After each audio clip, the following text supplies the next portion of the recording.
আল্লাহ ডাকে না, একবার আল্লাহর ঘরে আসে না, আইনি কথা বলতে আমরা আসমানের মধ্যে একবার আল্লাহর ঘরে আসে না, আল্লাহকে রাগ করি কিনা? আল্লাহর রাগ দিলেও আল্লাহ তার ঘরে রিজিক বন্ধ করে নাই।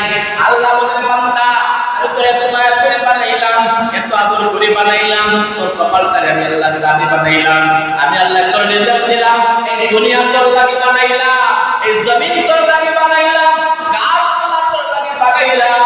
আরে আমি আল্লাহ তোর রাগ করিয়া সূর্য বন্ধ করি নাই, তোর রাগ করিয়া চন্দ্র বন্ধ করি নাই, আমি আল্লাহ তোর রাগ করিয়া রাত্রে দিন রাত্রে একবার অন্ধকার করি নাই, আমি আল্লাহ তোর রাগ করিয়া দিন আবার রাত করি নাই।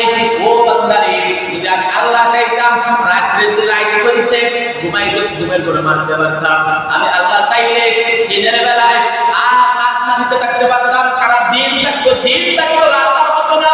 আমি আল্লাহ তোর রাতের জায়গা রাত দিলাম, আমি আল্লাহ দিনের জায়গায় দিন দিলাম। রাতের বেলায় বান্দা তুমি যে বালিশে ঘুমাও, ওই বালিশটাও আমি আল্লাহর কাছে তুমি বালিশ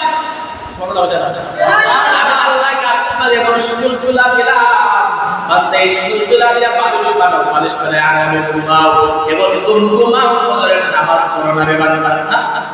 আল্লাহ বলে আমি চাইলে তোর আরামের ঘুমটা আরাম করতে পারতাম, তারপরে বলি না কেন আমি এত পরিমাণ বানাইছি।